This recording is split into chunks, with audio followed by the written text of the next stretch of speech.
وہاں کے طلوع اسلام میں ہماری جنگ ہی ان مولوی صاحبان سے تھی، یہی کچھ بتانے کے لیے کہ اسلام ہے کیا۔ وہاں یہ بات جو تھی، اس انداز پہ میں لکھتا چلا آ رہا تھا کہ ہمارا منشور لا الہ الا اللہ ہے، اس کے دو حصے ہیں۔ پہلا حصہ لا کا ہے، سیاست میں، معاشرت میں، معیشت میں لا کے معنی ہوں گے کہ یہ غیر اسلامی چیز بھی چھوڑنی ہوگی، یہ بھی چھوڑنا ہوگا، یہ بھی چھوڑنا ہوگا، یہ بھی چھوڑنا ہوگا۔ یہ پہلے چھوڑنا ہوگا، یہ ترک کرنا ہوگا، یہ سارے نقوش اپنے ذہن سے دھونے پڑیں گے آپ کو، کوئی ان میں سے تصور باقی نہیں رہے گا۔ یہ کفر کے تصورات ہیں، یہ شرک کے تصورات ہیں، ان کو چھوڑنا پڑے گا۔ وہ کیا 3 ستون تھے جن کو وہاں چھوڑنے کا مطالبہ تھا؟ شخصی حکومت، کسی انسان کی یا انسانوں کے گروہ کی یا ہجوم کی یا جمہور کی حکومت، انسانوں کی حکومت، کسی رنگ میں، کسی شکل میں، کسی معنی میں کیوں نہ ہو، اسے چھوڑنا پڑے گا، کیونکہ یہ شرک ہے۔ اللہ تعالیٰ کا فرمان ہے کہ حکومت صرف خدا کی ہے، لا یشرک فی حکمہ احدا، وہ کسی انسان کو اپنے حق کی حکومت میں شریک نہیں کر سکتا۔ پہلی چیز یہ تھی، انسانوں کی حکومت، خواہ وہ ملوکیت ہو، وہ آمریت ہو یا مغرب کی جمہوریت ہو، ان سب کو چھوڑنا ہوگا۔ پہلی چیز لا کی یہ تھی۔ خدا اور بندے کے درمیان یہ جو ایک ذریعہ واسطہ حجاب بنا رکھا ہے، جسے پریسٹ ہوڈ کہتے ہیں، پیشوائیت کہتے ہیں، ملائیت کہتے ہیں، اس کو چھوڑنا ہوگا۔ نظام سرمایہ داری کے جس میں انسانوں اور انسانوں میں طبقات پیدا کیے جاتے ہیں، امیر اور غریب کے، ذلیل اور امیر کے، اس نظام کو چھوڑنا ہوگا۔ یہ تو حصہ لا تھا کہ جس کو چھوڑنا تھا، اور جب یہ بالکل لا و سلیٹ صاف ہو جاتی تو اس پر پھر رقم کرنا تھا آپ نے اسلامی یا قرآنی مملکت کے اصول اور اساسات۔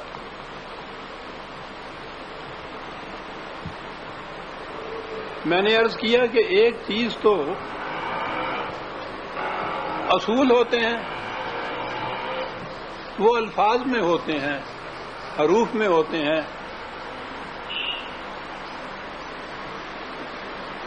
ان کا سمجھنا بھی ذرا مشکل بعض اوقات ہو جاتا ہے، اور پھر ان کا اثر بھی اتنا زیادہ نہیں ہوتا جتنا کہ محسوس مثالوں سے آپ کے سامنے کوئی چیز پیش کی جائے تو۔ میرا انداز یہی رہا ہے، وہاں بھی یہی صورت تھی۔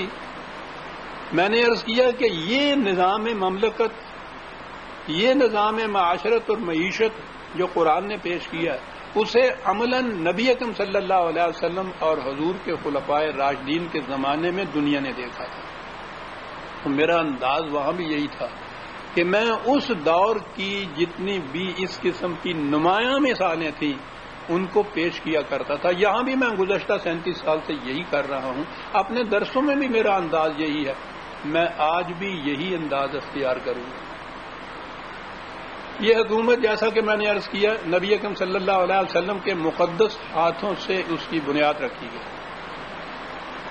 حضرت صدیق اکبر رضی اللہ تعالیٰ عنہ کے زمانے میں اس پر کچھ ردے رکھے گئے۔ ابھی حالات ایسے تھے کہ آپ کا یہ زمانہ جو تھا وہ تو اندرونی بغاوتیں جو تھیں ان کو فروغ کرنے میں زیادہ صرف ہوا تھا۔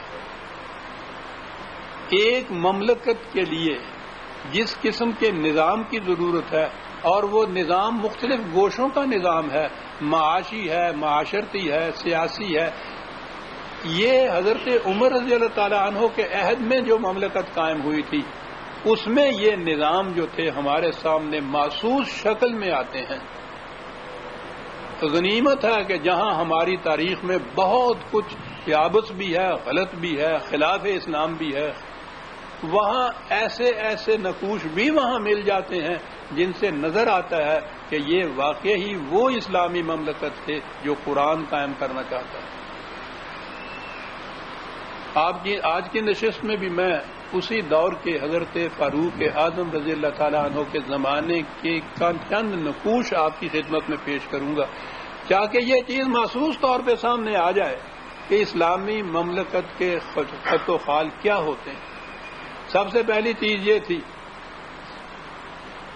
پہلے جو انداز حکومت چلا آ رہا تھا اس کو ملوکیت کہا جاتا تھا. اصطلاح کے طور پر یہ جو نظام ہے اسلامی مملکت کا، اسے خلافت سے تعبیر کیا جاتا تھا. ایک دن حضرت عمر نے حضرت سلمان پارسی سے پوچھا، صحابہ کبار کے جہاں بھی نام آئے رضی اللہ تعالیٰ عنہ ان کے ساتھ آپ سمجھ لیجیے گا کہ میں نے عرض کر دیا. ان سے پوچھا کہ میں خلیفہ ہوں یا بادشاہ؟ انہوں نے کہا کہ اگر آپ نے مسلمانوں سے 1 درہم یا اس سے بھی کم وصول کیا اور اسے صحیح مقام پر صرف نہ کیا تو آپ بادشاہ ہیں، خلیفہ نہیں.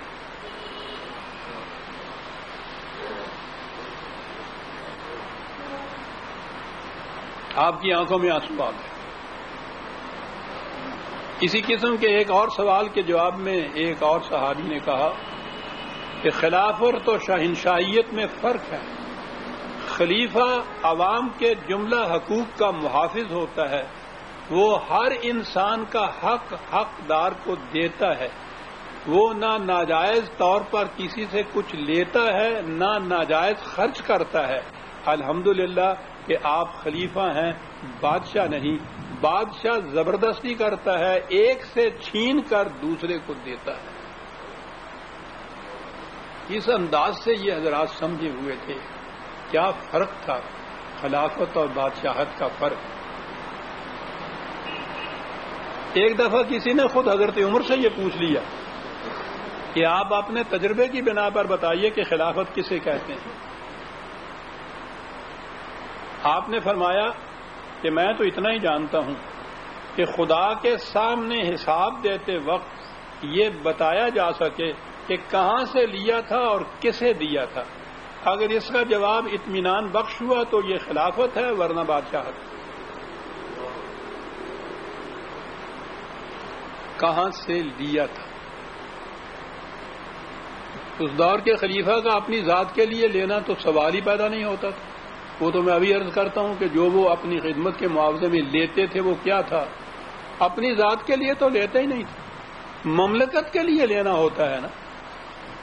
اور اس کے لیے پھر جس انداز سے بھی لیا جائے وجہ جواز اس کے لیے یہ پیش کی جاتی ہے کہ it is in the public interest.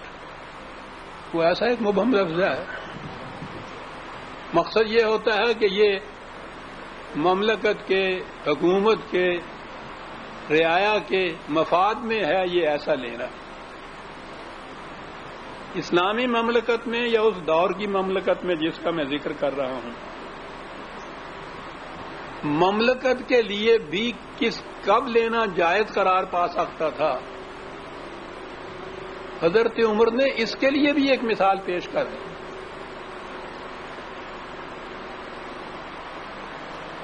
ایک نو آزاد شدہ غلام پہلی دفعہ آیا مملکت میں. وہ حکومت کے واجبات ادا کرنے کے لیے حضرت عمر کے پاس آیا. آپ نے کہا کہ میں نے تمہیں پہلے نہیں دیکھا. اس نے کہا کہ میں پہلی دفعہ ہی آیا ہوں اور مملکت کے واجبات ادا کر رہا ہوں. آپ نے کہا کہ مملکت نے تمہارے لیے کچھ کیا بھی ہے؟ غور سے سنیے گا. اس نے کہا کہ نہیں میں تو حال ہی میں آیا ہوں، ابھی تک تو کچھ نہیں کیا.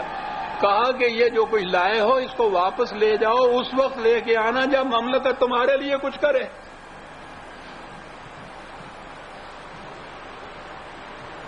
مملکت کے لیے بھی اس وقت لینا جائز قرار پائے گا جب مملکت ان کے لیے کچھ کرے. آج کی اصطلاح میں ایک ویلفیئر اسٹیٹ کا تصور دیا جاتا ہے. اس میں وہ کہا جاتا ہے کہ واقعی مملکت اپنی رعایا کے لیے، مفادی کے لیے بہت کچھ کرتی ہے. آپ غور کیجئے تو اس اصول کا تخم کی ریزی بھی حضرت عمر نے یہ کہی تھی کہ اس وقت مملکت کے لیے کچھ لانا جب مملکت پہلے تمہارے لیے کچھ کرے.